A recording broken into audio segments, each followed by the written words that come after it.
Welcome to the Semaphore Music Festival podcast. Once again, I'm your host, Adam Simon from CrowdCast, and today we have the pleasure of speaking with two incredibly artists. I mean, we've got incredible artists all throughout the Semaphore Music Festival, but today we're talking with Courtney Robb and Snooks La Vie, known for their unique blend of alt country, blues, a bit of folk, and a bit of singer-songwriter, that troubadour-esque that really comes out of South Australia.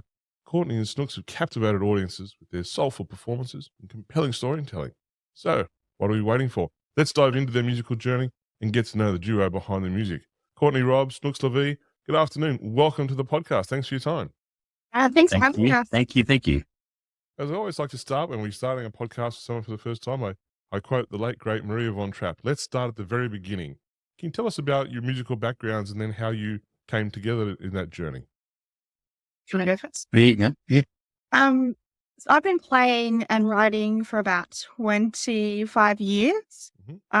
Originally from Broken Hill, so country girl, but didn't start playing live until I got to Adelaide and started off in the open mic scene and just went from there. I've got about 4-5 albums under my belt. That's basically the story. I don't really have much of a journey story to tell you, but yeah, I won Triple J on Earth back in the day. And got a bit of success through that and just been doing my own thing for a while until I ran into this fellow over here. And we joined forces, how long ago? What would be 8 years? Yeah, about 8 years we started playing together. Okay. And remember the first time you collaborated together on stage or recorded together? What that first time was? Where was it? I think it was that run of Fringe shows, wasn't it? I mean, we've done stuff with Bratton before. Not together, though. Together, yeah. I think it was Fringe. Yeah, Fringe back. Oh, I don't even know the date.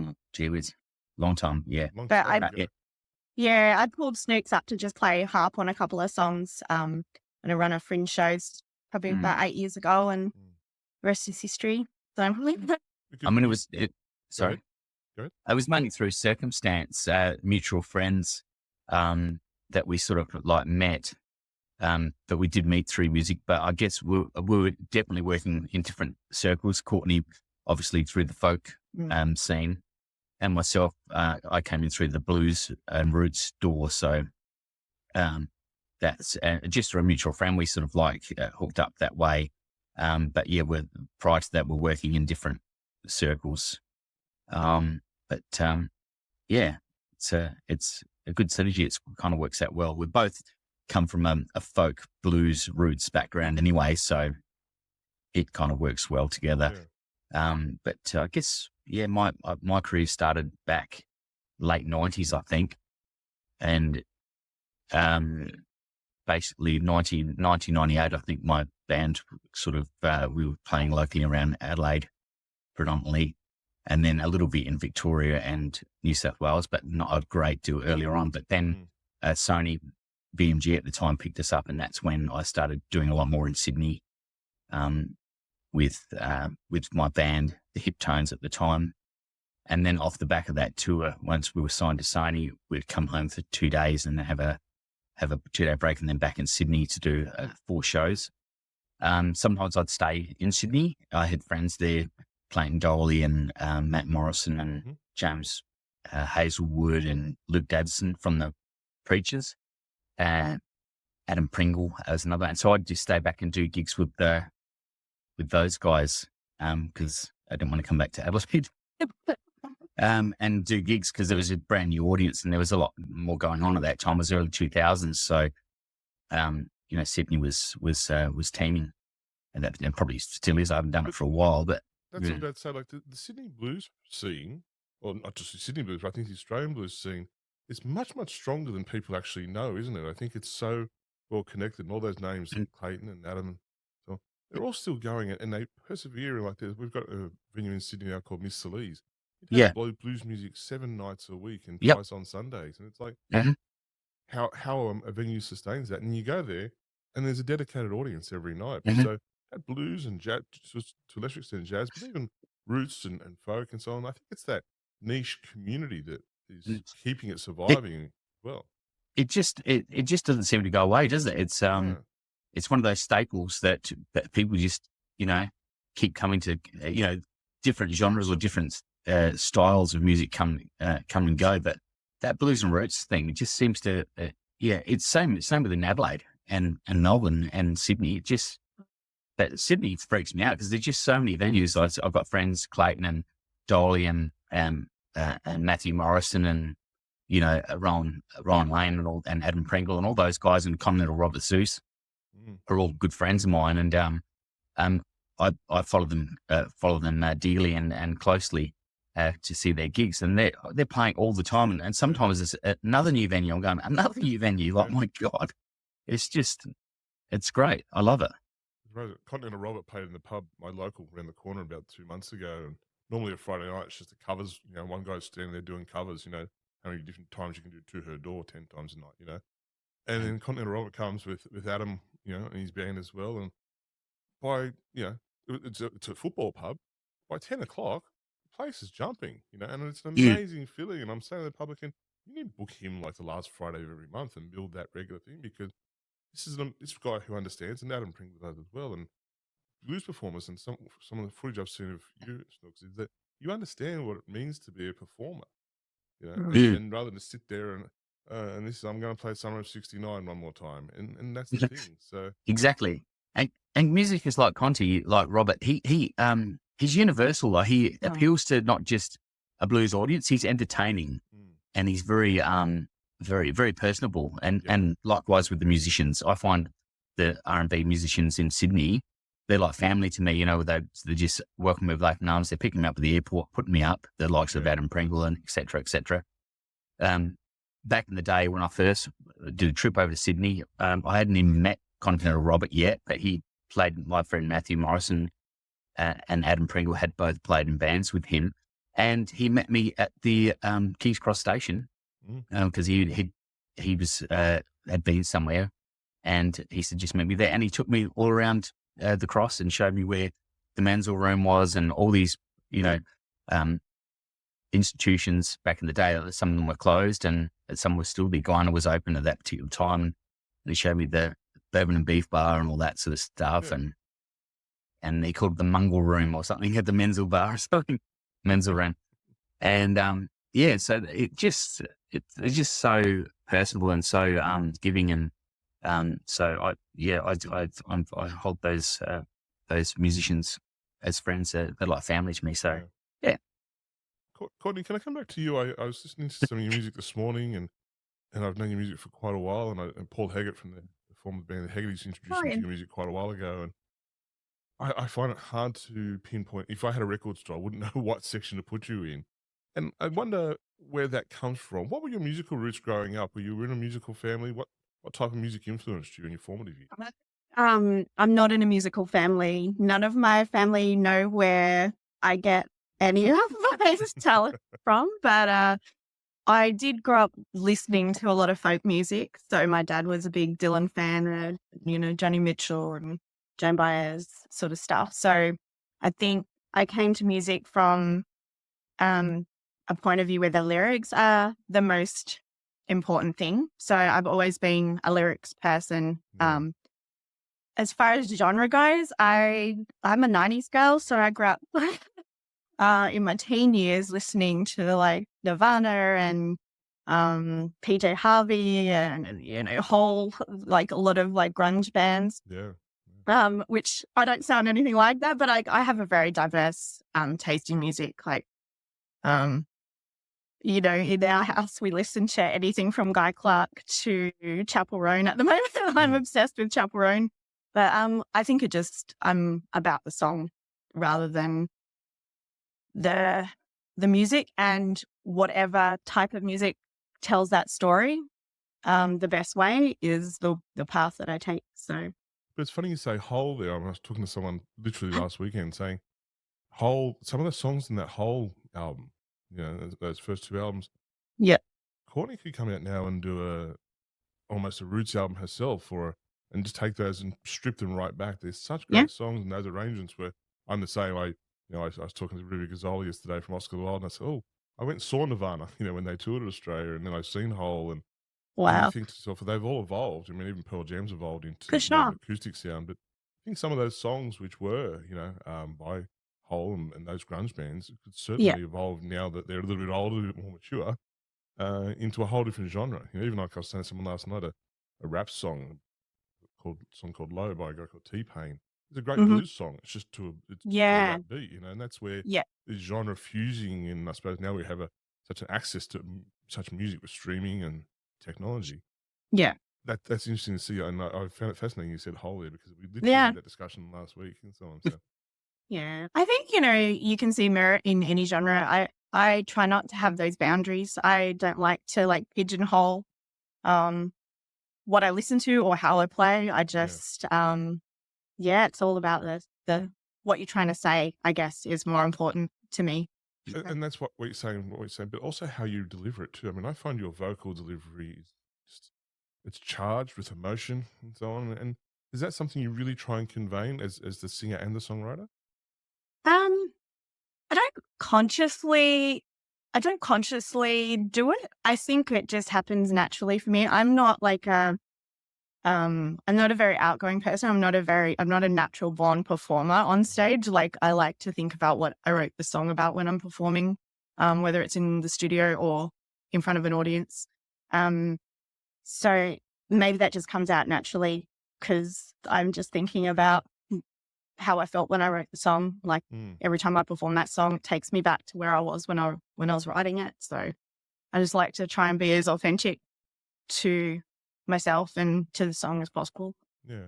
And I think that then in turn goes for your audience, the listeners, that what they're going through or what they're thinking about or feeling at that particular time. I've heard Totally. some of your songs I was listening this morning. I was sort of in my studio trying to get about 10,000 different things done and trying to coordinate Father's Day and all sorts of other nonsense. Yeah. And then it's like, oh, this song just calmed me down for about 10 or 15 minutes. And I jumped back into Jimmy Barnes up shortly afterwards, but to get me revved up again. But it's I think it's quite right. And to make songs like that, I think that evolve and change with you as a performer, then with your audience, I think that's a really fine craft. I think you've done quite well with it. So. Yeah, thank you. Snooks, I mean, what that's about what's so great about Snooks.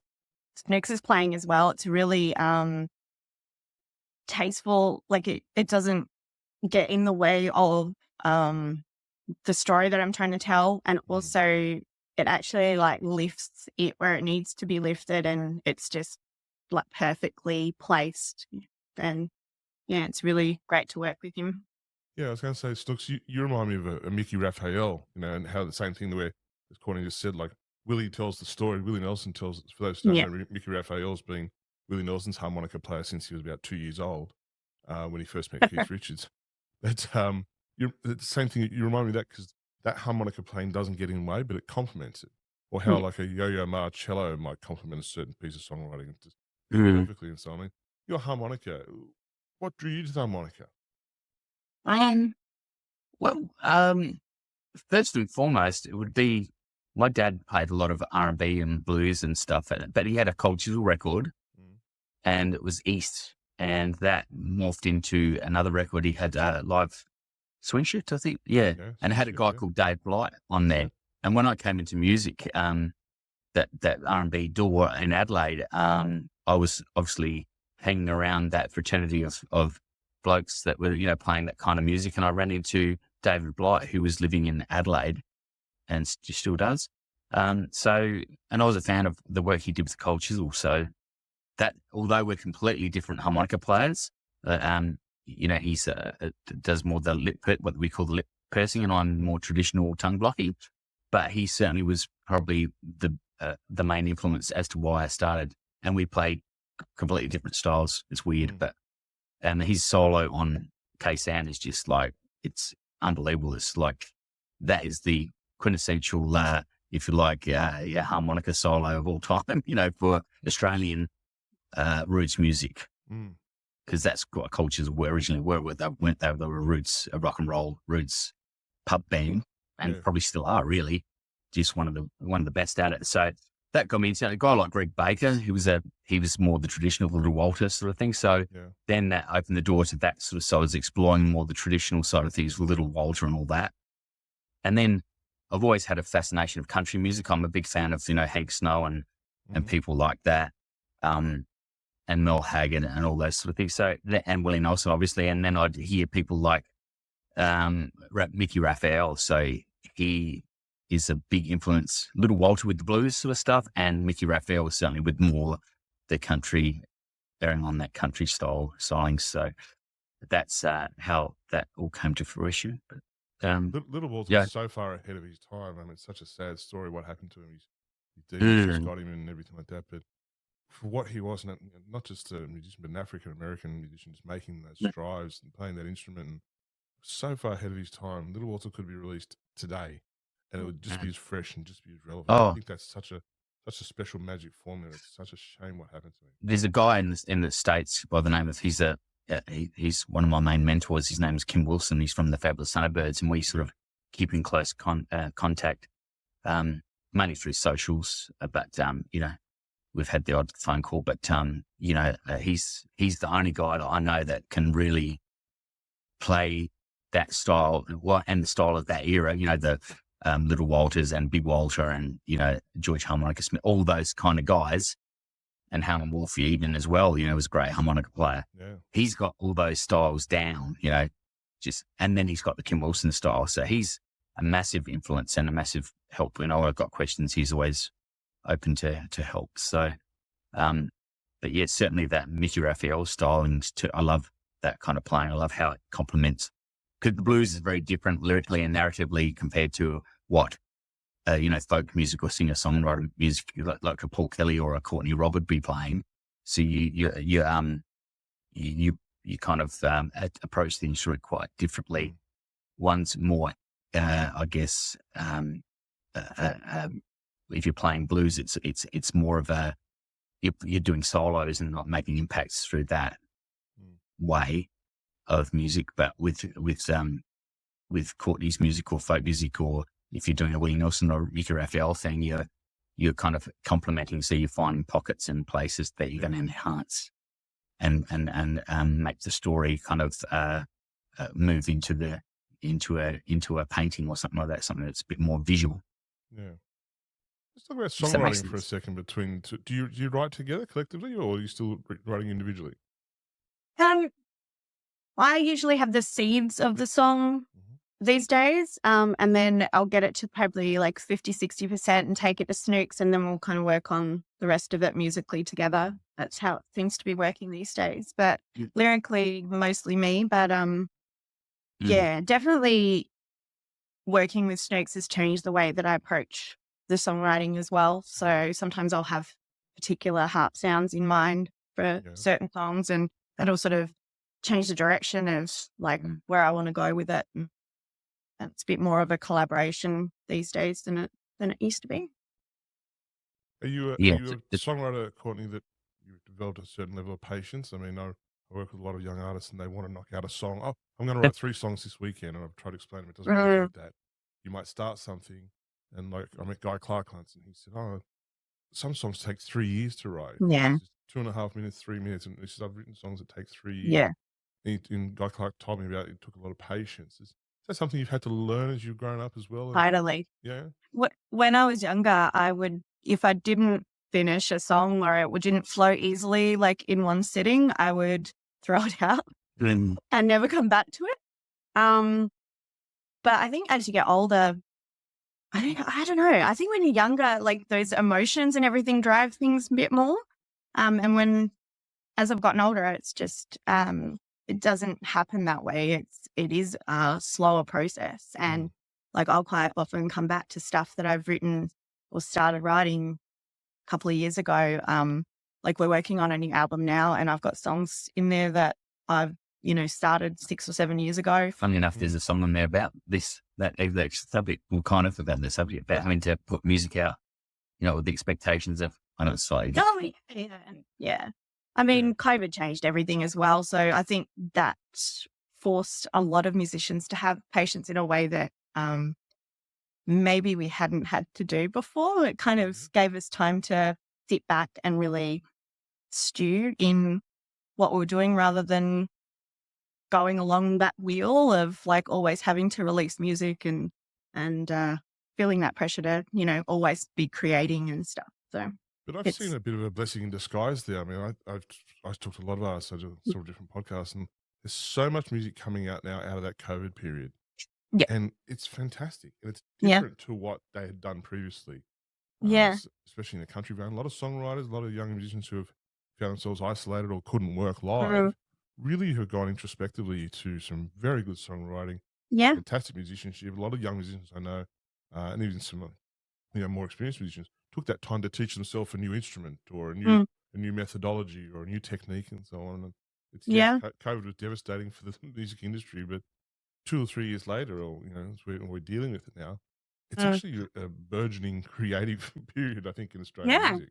Well, they say that like the Renaissance was born out of like the dark period before that it came. Mm, Like every great artistic period in time has always had really dark times beforehand. mm, So I feel like that the downtime, the dark times do push the creativity a little bit more, and I'm not surprised that so much yeah. good stuff's coming out at the moment. We're going to talk about Semaphore in a second, but before we get to the actual Semaphore, I want to talk about Adelaide, South Australia.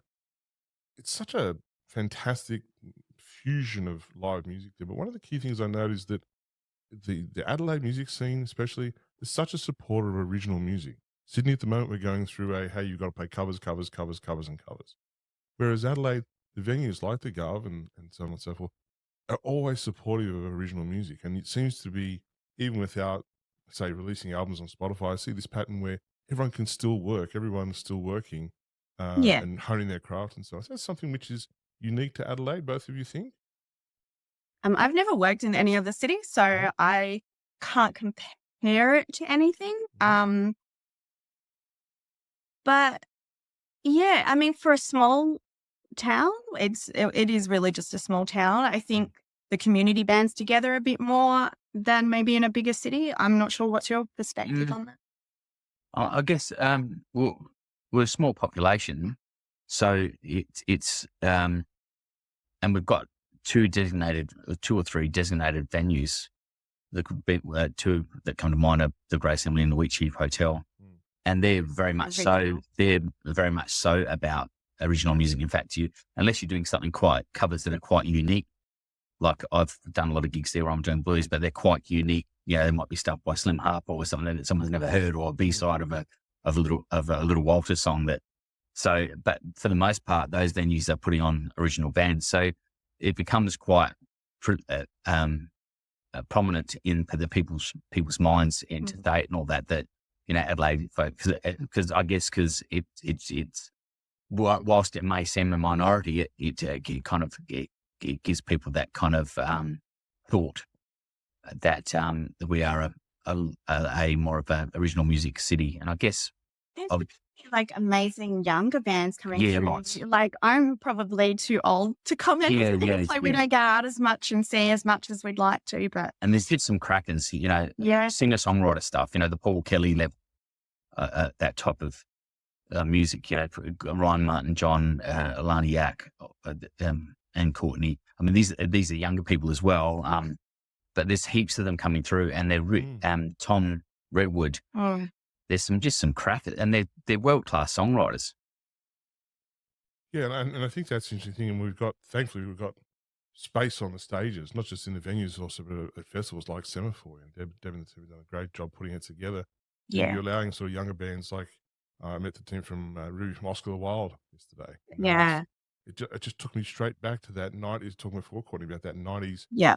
indie pop grunge And thing. And I went, God, these young people have got this, they've nailed this. It took me Yeah, right and back. like my Cherie, Yeah. that she just released a song a couple of days ago. It's fantastic. Like, and she's playing on the Sunday or the Monday at the foreshore. I can't remember.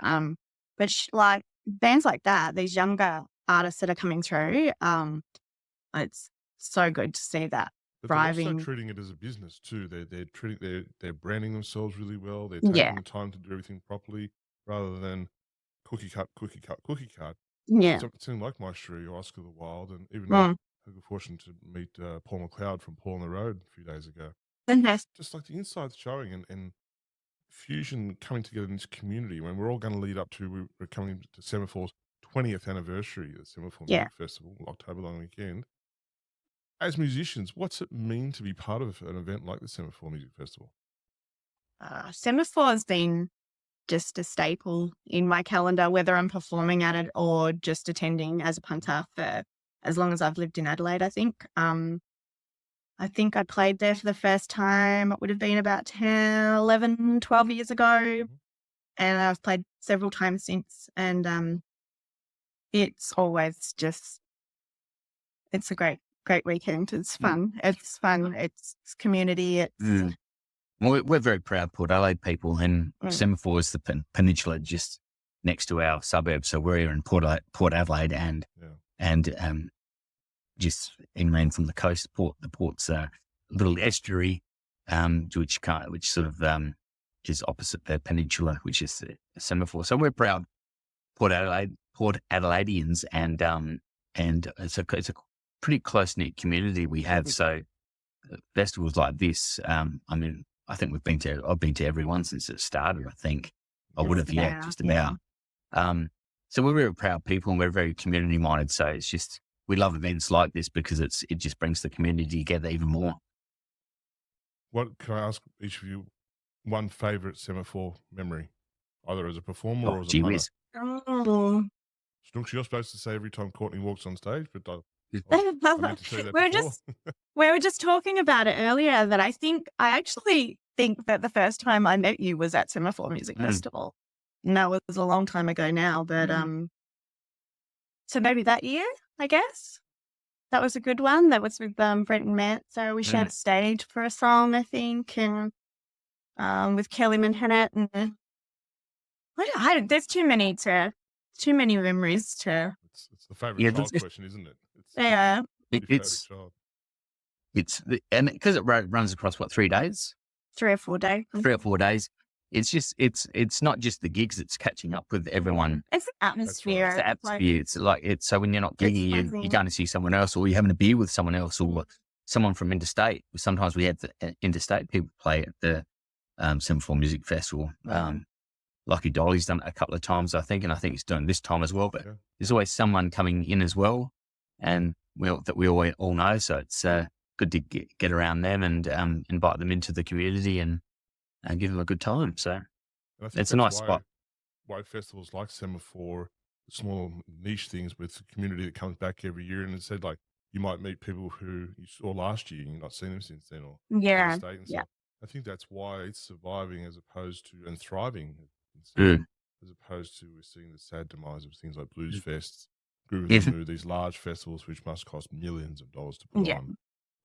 And again, you don't, whether you're getting that sense of community. I mean, yes, music is an international community. We all love it, and it brings us together on a daily basis. But it's little these niche things. I liken it to one of the guys at the Academy Awards this year said, I think the guy who won the Academy Award for Best Writer, and he said, let's stop making the $50 million film. Let's make 25 $2 million films. I liken that to how the Semaphore model is, to say this is a very healthy, thriving thing which focuses on a dozen or a few more musicians and really shines a spotlight not only on their music, but also on their community. And so I think it's less complicated and more sustainable. But also better for audiences too. Like you go to those big festivals that cost $180 for a ticket or whatever, and you get to see the bands that you like or whatever. But festivals like Semaphore Festival, you get to go and have a drink with the band after the show. It's more about the whole weekend, not just about the music. And I think that's where the music industry is going to survive, insofar as we're threatened by AI and technology and streaming all these other things. But the ability to form that connection, as you, the performer, from, as I say, from backstage to the bar, and everyone in between. Let's try and capture that, and the ability to walk up and have yourself meet someone, or have a young musician come up and introduce themselves, and 5 years you're working together or writing together and things like that. I think that's where these community things like Semaphore and festivals like this are going to lead the way, and also sustain and grow even further. So it's a fantastic thing. We're celebrating this 20th anniversary together. So last question, I want to ask you guys a question. Give me a word, or one or two words. What's it feel like when you walk on stage in front of a great crowd? What is it? Natural. Great. Right. One word. One word. One word. That's good. One word. Home. Home. Natural and home. I think that's great. And I've been asking the same question for 15 years, every interview I do. And I love the people that say things like it's at home, because it means, we miss our homes when we're not at home, don't we? We get that homesick. And I think, as a person who's been on the other side and the punter side for 20 odd years, and then getting to know and work with musicians, I think we all share that. It's that if we miss it, then it's something really special. So home's great, and natural's even better, because we want a natural synergy with the musician and the place we all share, and this wonderful thing we call music. So, and I think, and depending on what kind of musician you are, it's like for me, it's when I say natural and Courtney says home, it's about that interaction between the musician and the audience. We see it as one. Yeah. Yes. Whereas one thing, we're like-minded. We're all there for the same thing, and that's the music. Yeah. And so the people that come out and see, we hold them close to our hearts, because without them, we wouldn't be able to show our wares and do what we do. So, and feel that connection. It's a connection. Yeah, connection. Exactly right. So some of the people that come to our shows and have done for some years aren't even musicians, are our music mentors, because they're the people that give us the advice. They're the people that say, oh, you could really work on this, or maybe you should, do that, and they're not musicians, but they understand the music. Yeah. And that's very important. Yeah. And I've seen things like where not just understanding the music, but also it heals. I was backstage musician a few years ago, and we did a meet and greet, and this person wasn't on the list, but they were begging to come through, so we put them through. And they came through, I won't say with the musician for privacy reasons, but so they said to this musician, touring US musician, they said, "You're with me every day during chemotherapy. And I'm here because of you, because you got me through that 8 hours, and I just wanted to come to the next show one more time." And the musician just did the right thing. And we just went backstage and broke down and just went, my God, I never thought I'd have that healing effect on someone. What it meant to them. It just changed his whole perspective and so on. This is a person who's played 100,000 seats at stage. It's a huge privilege what musicians get to do. It's a massive privilege. Yeah, exactly. And you got to, give it the respect that it deserves. And I've seen Courtney and I have both been at shows firsthand where that's happened to a musician. And that particular musician is a guy called Steve Pultz. Yeah. And he's the type of music he writes, the type of live, he's very much a live performer, in my opinion. If you haven't seen Steve Pultz live, you need to do it. But I've seen that happen to him. There's been lots of instances where people have, he's got them over the line through some that didn't make it, some that have made it through cancer and stuff. And I've actually seen the emotional effects that's had on him firsthand on stage. Yeah, I've seen Steve several times, and every time it's different. You can tell he's emotionally connected and charged by that music, isn't it? It's a funny thing to talk about having a beer. I go to a Steve Pultz show, and sometimes I just want the show to finish so we can go and have a beer, and then other times it's like we're having that beer, and it's like, oh, hang on, can you go and do the show again? So thankfully he tours here pretty regularly, and we get to see him a couple of times. We see him nearly every time he comes. We see him we go to every single one. And every single time he's different. He's different. And for a guy that, what is he? He must be 60 now or whatever. Yeah.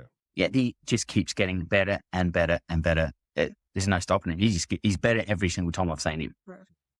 And that to me is remarkable. And that's what you want. You'd never want to fall into that, where I'm 70 years old now. I can play it safe. I know everything. To be like someone like Steve, and he could play his guitar playing last time I saw him. It just was even. I didn't think it'd get any better from last time, and it was better. Yeah. If we can all make it to Willie Nelson's age at 92, still playing, it's a pretty good effort. But then again, you have to be stoned every day too. So fair enough. Not such a bad thing. You mentioned the word privilege before. It's my privilege to talk to you both today. Thank you so much for your time, and really looking forward to catching up with you. We're heading back to Semaphore. It's the 20th anniversary. That's why we've got this fantastic podcast. We can talk to everyone. 4th to the 7th of October. Long weekend. There's no excuses. If you are not there, I'm going to come around and ask why not. Then I'm going to send these two fantastic people around as well. So, Courtney Robb, Snooks La Vie, thank you so much for your time today. We're looking forward to seeing you in Semaphore in a few weeks' time. Thank you. Thanks.